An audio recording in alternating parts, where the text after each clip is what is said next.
Welcome back, everyone, to Poppin' Often with Lofton. Today, we're going to be going over drift zones. What are drift zones?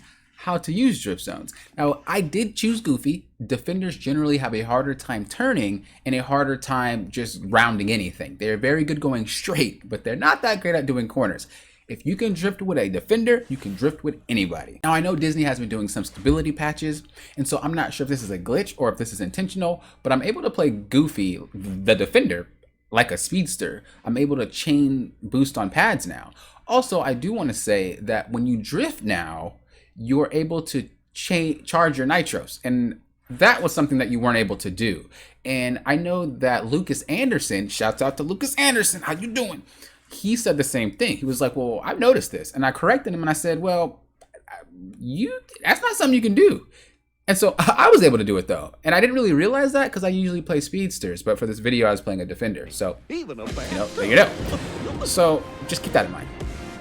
Now I'm gonna identify the zones every single time I do it. Okay, I'm gonna pause it and talk about it. At the end of the race, I will put both races side by side. I have a regular racer, which is me impersonating what a regular racer looks like in my eyes, what I usually see when I play with people. And then I have me using my drift zones, rounding corners and whatnot. Now, I did not take any shortcuts for the sake of this video.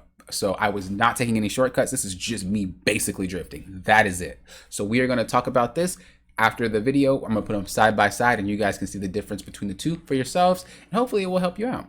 So let's go ahead. So I didn't use any boost at the start because I couldn't guarantee I'll get the boost. Okay, so as you see right there, this is what we call this is what I call a drift zone. Look, it's copyright, don't take it. I said drifting zone, but if you see anybody else use drifting zone, say Poppin' Often with Lofton invented that. Okay, anyway, as you see, that's not really a spot you should be able to drift.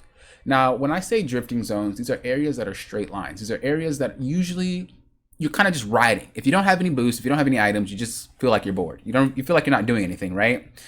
Those are basically drift zones. Those are the areas you're using to gain an advantage over your opponent. So let's go ahead and continue to go.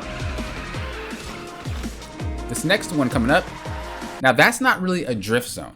This is kind of like an advanced drift. So there's three types of drifts in this game, in my opinion. You have the drifts that the developers put in. They're corners that are just saying, hey, curve around me. Then you have the advanced drifts, which are these ones. These are the ones where it's like not so obvious it's a drift, but if you're a talented player, you probably realize it's an area you could just kind of round around. Then you have the drift zones. And now these are usually what the top players use, including myself. You know, these are spots where technically there is no area to drift, but you just kind of make it happen. As I said before, if you drift in a line, if I put my butt to the right, but I'm turning the steering wheel to the left, I'm going in a line. And the game registers that as you just driving straight. That is really good because you're not losing speed gaining boosts for free, while everybody else is just kind of sitting there being bored. Let's continue. So again, this is kind of where this is just a regular like drift, right? You see that it's a regular drift. Once we're done, I land another drift zone. Very straight line, but I'm using it to drift. Regular area where you drift around. I'm going to talk about chaining boosts and stuff like that in another video. Or maybe if we reach 15 likes on this video, I'll do the same for that one. These are just regular drifts. I'm not really doing anything crazy. Now this is kind of a drift zone, so to speak, that I'm using to then get on that rail. Just drifting around here, nothing crazy. Another drift zone, a spot where you don't really need to drift, but if you can, you get boosts. And these little boosts stack up. Another drift zone, right? And another drift zone. This is areas where you don't usually drift. You kind of just go straight.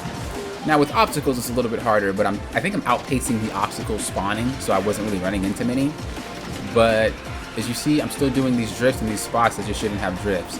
If that obstacle wasn't there, I would have got like 106, 107. But the obstacle was there, and I got 108. So as you guys can see, the difference between, well, you guys didn't see it yet, but you will see after I'm done, and I'll put both videos side by side. But you'll see that driving regularly, I got 1 minute and 13 seconds. Driving with drifting and drift zones, I got 108. And now this is without items. This is without even being a speed. So this is with obstacles raining down and all up in my way.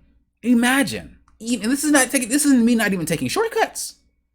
You can see how powerful drift zones are if you apply everything you know, your items, your shortcuts, you're telling people to get boosts from behind, like there's so many ways to get an advantage in this game, and using drift zones is just one of the major ones. And now you guys can see how I managed to get top 5% on a lot of these, if not all of these leaderboard things, because these are things that people don't do. This is the things that can minimize the crap out of your time.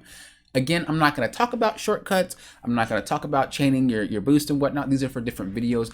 I just wanted to share drift zones. Now I'm going to play both videos side by side so you guys can see. I also highly recommend you check out my how to drift video. It will explain how you're able to drift in a line. I'll go over what map you should use to practice the drifts. If you guys really want to get great at drifting, check out that video and then revisit this video so you understand what concepts I'm implementing when I'm doing these drifts.